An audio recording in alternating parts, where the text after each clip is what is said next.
Production হাউসের উচিত এবার ভিডিওর মাধ্যমে হোক বা ডিরেক্টরের উচিত লাইভ করে হোক বা কোনো সংবাদ মাধ্যমকে ইন্টারভিউ দিয়ে হোক, এই প্রত্যেকটা কোয়েশ্চেনের ক্লারিফিকেশনের কিন্তু প্রয়োজন। যদি না ক্লারিফিকেশন 2-3 দিনের মধ্যে আসে, আমি পরিষ্কার কথা বলছি, আমি বা পৌশালী আমরা শরৎ মিউজিক ভেঞ্চার্স তাণ্ডবের সঙ্গে আর নেই। হ্যাঁ, তাণ্ডবের সঙ্গে, কারণ যেখানে মেগাস্টার শাকিব খান অসহায়, এর থেকে বড় কিছু হতে পারে না। আমরা কিন্তু আমাদের থাকার কারণটাই একটাই ছিল। হ্যালো এভরিওয়ান, আমি পৌশালী, আমি সৃঞ্জয়। আজকে এই ভিডিওটা আমরা দুজন মিলে করতে আসার একটা ভীষণ গুরুত্বপূর্ণ কারণ আছে। আমাদের সকলের শ্রদ্ধেয় স্বপন চৌধুরী, স্বপন বাবু কিছুক্ষণ আগে একটা ভিডিও বানিয়েছেন এবং সেই ভিডিওতে তিনি যে কথাগুলো বলছেন, কথাগুলো শোনার পরে আমরা জাস্ট হয়ে গেছি। প্রথমেই একটা বিষয় ক্লিয়ার করে নেওয়া উচিত, শরৎ মিউজিক ভেঞ্চার্স টিমের সঙ্গে তাণ্ডব টিমের কোনো রকমের কোনো যোগাযোগ নেই। কাজেই এক্স্যাক্টলি কি সিচুয়েশন ঘটছে সেটা শরৎ মিউজিক ভেঞ্চার্স টিম জানতে পারেনি। এখন যে সিচুয়েশনটা আমরা জানতে পারছি সেটা আমরা কিছুটা হলেও বিশ্বাস করব, তার কারণ স্বপন বাবু চলচ্চিত্র অঙ্গনের একজন মানুষ, এটা প্রথম কথা।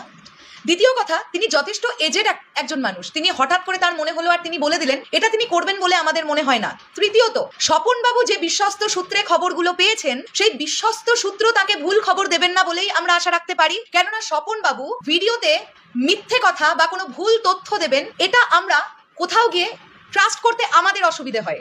যে কারণে গত 5-6 দিন যাবত বয়কট তাণ্ডব শোনবার পরেও শরৎ মিউজিক ভেঞ্চার্স টিম কিন্তু বয়কট তাণ্ডবের বিরুদ্ধে ছিল।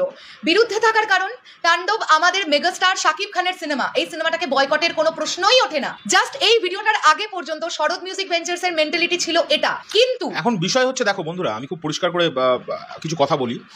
সেটা হচ্ছে, এই যে এত কিছু ঘটনা ঘটছে, আমরা একটা সূত্র থেকে বা কিছু ছেলেমেয়েদের মুখ থেকে আমরা কনস্ট্যান্টলি শুনছি এই সব হচ্ছে, এই ঘটনা ঘটেছে, এই সব হয়েছে, কিন্তু সেগুলোর একটা কনফার্ম একটা মানুষের কাছ থেকে জানা, স্বপনবাবুর মতো একটা মানুষের কাছ থেকে যখন এরকম কিছু মন্তব্য উঠে আসছে, যেগুলো শুনলে কিন্তু এইবার আমার মনে হচ্ছে জিনিসটা কিন্তু বাড়াবাড়ি লেভেলে গেছে। এবার তোমরা বলতে পারো যে তোমরা এগুলো যে শুনে, তোমরা তো এই কথাগুলো যে এখন বলছো সেটা তো এখনও তোমরা শুনেই বলছো, কিন্তু কনফার্মেশনটা কোন জায়গা থেকে আসছে সেটা হচ্ছে স্বপন চৌধুরী, একজন পুরনো ডিরেক্টর, প্রডিউসার এবং ফিল্ম জগতের সঙ্গে যার ওতপ্রোতভাবে মানে জড়িত তিনি। এখন আমাদের এটা জানতে হবে যে স্বপনবাবু এক্স্যাক্টলি কি বলছেন। তোমরা অনেকেই স্বপনবাবুর ভিডিওটা দেখে ফেলেছো, যারা দেখেছো তারা জানো যে স্বপনবাবু কি বলেছেন, কিন্তু যারা দেখোনি তাদের উদ্দেশ্যে বলি। যেটা জানতে পারলাম, আমি আমার ডায়েরিতে পয়েন্ট করেছি যাতে কোনো পয়েন্ট আমার মিস না হয়ে যায়, কেননা একটা কথার জন্য কিন্তু মানে চেঞ্জ হয়ে যেতে পারে। এক্স্যাক্টলি। স্বপনবাবু বলছেন 25 তারিখে আফরান নিশোকে নিয়ে শুটিং করা হয়েছে। সিনটা বা সিকোয়েন্সটা এরকম ছিল যে জয়া আহসান তাণ্ডব সিনেমায় একজন সাংবাদিকের ক্যারেক্টার প্লে করছেন, তিনি একটি বিপদে পড়বেন এবং সেখানে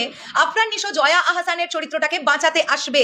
এটা কিন্তু স্বপনবাবু বলছেন, ভেতর থেকে খবর পেয়ে বলছেন। এবং এই জয়া আহসান যে সিনটা করেছেন, সেই জায়গায় জয়া আহসানের জায়গায় মেগাস্টার শাকিব খানের এই সিনটা করবার কথা ছিল। অর্থাৎ মেগাস্টার শাকিব খান বিপদে পড়বেন, আফরান নিশো উদ্ধার করবেন, এইরকম একটা সিন টিম ডিসাইড করেছিল।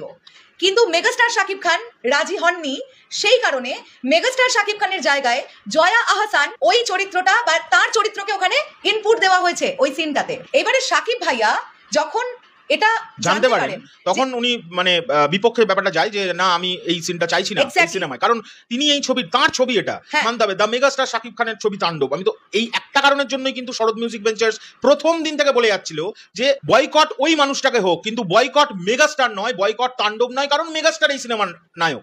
আমরা কিন্তু এটা ক্লিয়ার করে আবারও বলতে চাই, আমরা কিন্তু এই বয়কট করবেন না বিরুদ্ধের লোক নয়। আমাদের পয়েন্টটা বয়কট তাণ্ডব নয় এই কারণে, বিকজ মেগাস্টারের ছবি ওটা। এরকম কোনো পক্ষপাতিত্ব নিয়ে আমরা কিন্তু কথা বলতে থাকিনি।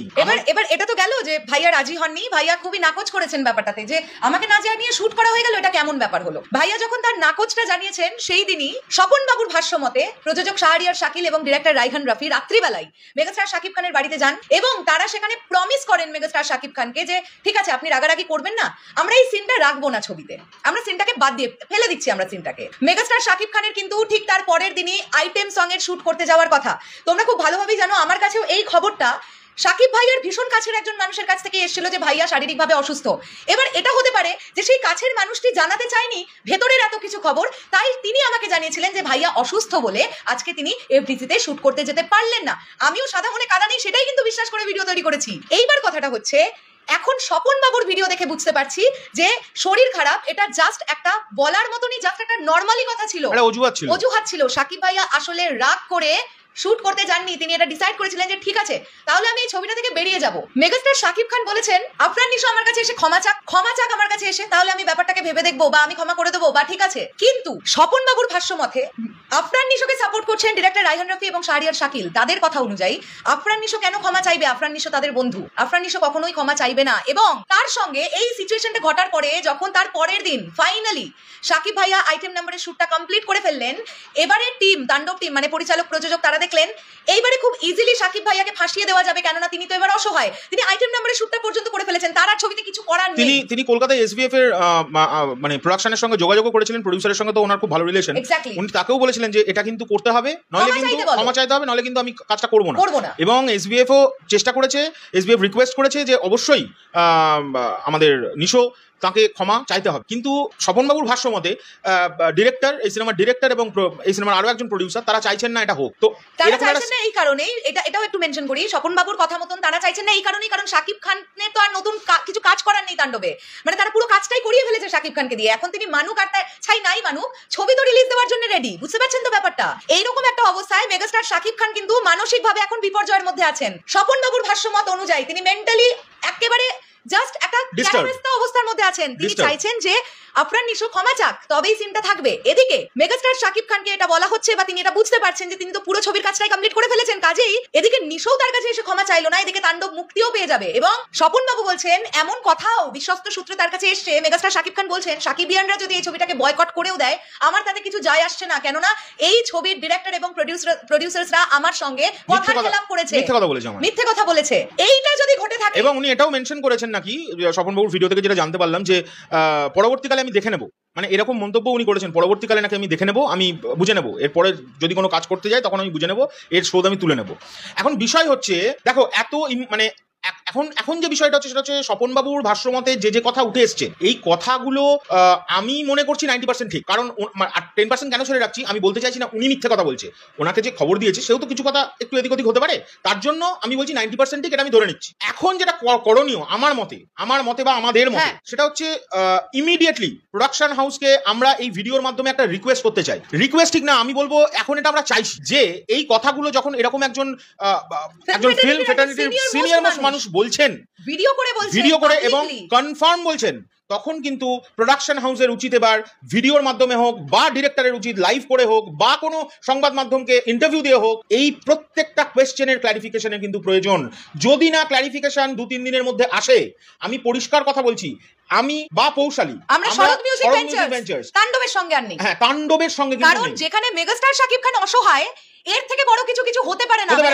আমাদের থাকার কারণটাই একটাই ছিল। আচ্ছা শোনো, কিছু ছেলে মেয়েদের প্রশ্ন হতেই পারে তারা রাগের বসে হয়তো বলছে যে তোমরা এসবিএফ বা চোরকির থেকে কি পয়সা করে নিয়েছো বা এরকম কিছু। আমাদের যদি কেউ প্রমাণ করতে পারে, আমাদের যদি কেউ প্রমাণ করতে পারে যে আমরা এত বছর এই যে কাজ করছি, টলিউডে প্রচুর নায়ক নায়িকাদের কাজ করেছি, এখন মেগাস্টারকে নিয়ে প্রচুর কাজ করি, কোনোদিনও কোনো প্রোডাকশন হাউস যদি বলতে পারে আমাদের 1 টাকা আমরা চেয়েছি তাদের কাছ থেকে বা আমাদেরকে তারা পে করেছে, তাহলে ভিডিও করা ছেড়ে দেবো। এত বড় কথা বলছি, যদি প্রমাণ দেখাতে পারে, প্রপার প্রমাণ, আমি ব্যাংক স্টেটমেন্টও দিতে রাজি আছি। তো যাই হোক, ওই জন্য এসব কথা মাথা থেকে বাদ দাও। আমাদের তাণ্ডবের পাশে থাকার একটাই কারণ ছিল, কারণ মেগাস্টারের তরফ থেকে আমরা কোনো রকম তাণ্ডবকে মানে অ্যাভয়েডিং এর কোনো দৃশ্য দেখতে পাচ্ছিলাম না মেগাস্টারের তরফ থেকে। ইভেন আজকেও কিন্তু দেখতে পাইনি, এখনো পাইনি, কারণ গতকাল রাত পর্যন্ত মেগাস্টার তার ইনস্টাগ্রামের চ্যানেলে এবং ফেসবুকের চ্যানেলে, যেটা মেসেঞ্জার চ্যানেল হয়, ওনার নিজের গানটা যে রিলিজ করলো টাইটেল ট্র্যাক, সেটার খবরগুলোকে শেয়ার করেছে। বোঝাতে পারলাম তো? স্বাভাবিক অর্থে আমরা তো এটা মানবো না, কারণ মেগাস্টার যতক্ষণ, আবারও বলছি, তাণ্ডবের সঙ্গে আছেন, ওনার ভেতরে কি হচ্ছে, ভেতরের গল্পটা কি হয়েছে, সেটা তো শরৎ মিউজিক ভেঞ্চার্সের কাছে ক্লিয়ার নয়, অসম্ভব। এখন বিষয় হচ্ছে আমরা স্বপন বাবুকে চরম শ্রদ্ধা করি এবং ওনার প্রতিটা কথাকে তো অবশ্যই মানবো, কারণ উনি সিনিয়র মোস্ট মানুষ, এবং উনি যে কথাগুলো বলছেন সেই কথার পরিপ্রেক্ষিতে যদি এসবিএফ এর তরফ থেকে হোক, চোরকির তরফ থেকে হোক বা রায়হান রাফির তরফ থেকে হোক, বালফাইয়ের তরফ থেকে হোক, ক্লারিফিকেশন না আসে, তাহলে কিন্তু সত্যি বলছি, উই আর ভেরি সরি, আমরা এই ছবিটির সঙ্গে হয়তো আর থাকতে পারবো না। কারণ ভেরি সরি টু সে, এটা আমাদের নয় প্রোডিউসার্স বা ডিরেক্টরের কাছ থেকে কোনো বিবৃতি আসুক, আদারওয়াইজ মেগাস্টার শাকিব খানের তরফ থেকে কোনো পোস্ট আসুক যে তিনি যেগুলো জানতে পারা যাচ্ছে এগুলো কিছুই তার সঙ্গে ঘটেনি, তিনি কোনোভাবে প্রেসারাইজ নন, যেগুলো রটছে সেগুলো সত্যিই রটনা, কোনো ঘটনা নয়। না, এটা যদি মেগাস্টারের তরফ থেকে কোনো বিবৃতি আসে সেক্ষেত্রে আমরা তাণ্ডবের সঙ্গে যেমন ছিলাম আমরা তেমনই থাকবো, কিন্তু মেগাস্টার শাকিব খান তিনি প্রেশারাইজড, এইটা আমরা কোনোভাবে এটা তো মেনে নেওয়া যাবে না বস। যদি ক্লারিফিকেশন প্রোডাকশন হাউসের তরফ থেকে বা ডিরেক্টরের তরফ থেকে না আসে, আবারও রিপিট করছি, আগামী দুদিনের মধ্যে যদি না আসে, তাহলে আমরা পার্সোনালি তাণ্ডব থেকে সরে আসছি। কারণ তাণ্ডবের সঙ্গে আমরা নেই, কারণ মেগাস্টার নেই। আমরা কে কি বললো তার জন্য নেই এরকম ভাবার কোনো কারণ নেই। মেগাস্টার যদি মেগাস্টারের ইচ্ছের বিরুদ্ধে গিয়ে কোনো কাজ যেখানে হবে সেটা যদি প্রমাণিত হয় এবং সেই এগুলো যদি ধরুন মিথ্যে গুজব হলো, আমি ধরে নিলাম যেগুলো রটছে সেগুলো সব মিথ্যে গুজব, তাহলে তো প্রোডাকশন হাউস এটা দেখছে যে তাদের ছবিটার বিপক্ষে চলে যাচ্ছে কিন্তু প্রচুর মানুষ, তাহলে তারা কি বিজনেসের দিক ভাববে না? অবশ্যই তারা তাদের ক্লারিফিকেশন দেওয়া উচিত না? মানে আমি একজন প্রোডিউসার হিসেবে আমি দেখতে পাচ্ছি যে আমার ছবিটা এইভাবে বয়কট রব শুরু হয়ে গেছে, যে বিষয়গুলোর জন্য বয়কট রব উঠছে আমি সেটা ক্লারিফাই করবো না পাবলিকের কাছে? উল্টো দিকের লোকরা যারা বয়কট করছে তারা তাদের যুক্তিগুলোকে খাড়া করছে তাদের সামনে, সেগুলো যদি মিথ্যে যুক্তি হয় থাকে তাহলে প্রোডাকশন হাউস সেটা ওপেনলি এসে বলুক যে তারা রং, তারা ভুল, বা পরিচালক এসে সেটা বলুন যে শাকিব ভাইয়ের সঙ্গে আমাদের কিচ্ছু হয়নি, এগুলো সমস্ত রটনা।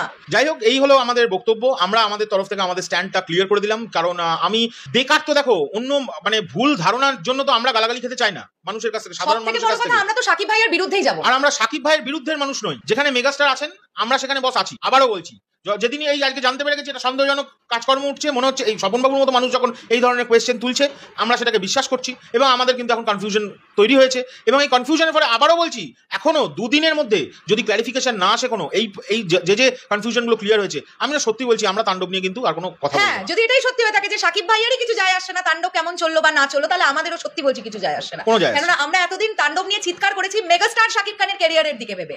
হ্যাঁ, এটা তো সত্যি মেগাস্টারকে আর নতুন করে প্রমাণ করার কিছু নেই যে তিনি যে ব্লকবাস্টার দিতে পারেন, বাট এটাও কিন্তু ঠিক কুরবানি ঈদের উইন্ডোতে এসে যদি মেগাস্টারের ছবিটা ডিজাস্টার হয়ে যায় তাহলে কিছু মানুষ প্রশ্ন তুলবে, এবং তারা ইচ্ছাকৃত হোক অনিচ্ছাকৃত হোক মেগাস্টার শাকিব খানের স্টারডমের ওপরেই প্রশ্ন তুলবে। সেটা হয়তো যারা ডাইহার্ট শাকিবিয়ান আমরা হয়তো মেনে নেব না, বাট প্রশ্নটা উঠবে। আর সেই দিকটাই ভেবে কিন্তু আমরা তাণ্ডবের সঙ্গে এতদিন আমরা ভেবেছি মেগাস্টার শাকিব খান আছেন, দ্যাটস ওয়াই আমরা তাণ্ডবের সঙ্গে ছিলাম। আমরা এখনো পর্যন্ত একবারও এই শব্দটা উচ্চারণ করিনি বয়কট তাণ্ডব। বাট এইবার যদি টিমের তরফ থেকে কোনো ক্লারিফিকেশন না আসে তাহলে শরৎ মিউজিক ভেঞ্চার্সকেও মেগাস্টার শাকিব খানের সঙ্গেই আমরা থাকবো, এবং আমরাও বলবো যেমন চলার চলুক, বয়কটটা হয়তো বলবো না, যেমন চলার চলুক, আমাদের আর কিছু যায় আসছে না তাণ্ডব নিয়ে। ব্যাস এটাই হচ্ছে আমাদের বক্তব্য। চললাম বন্ধুরা এখন।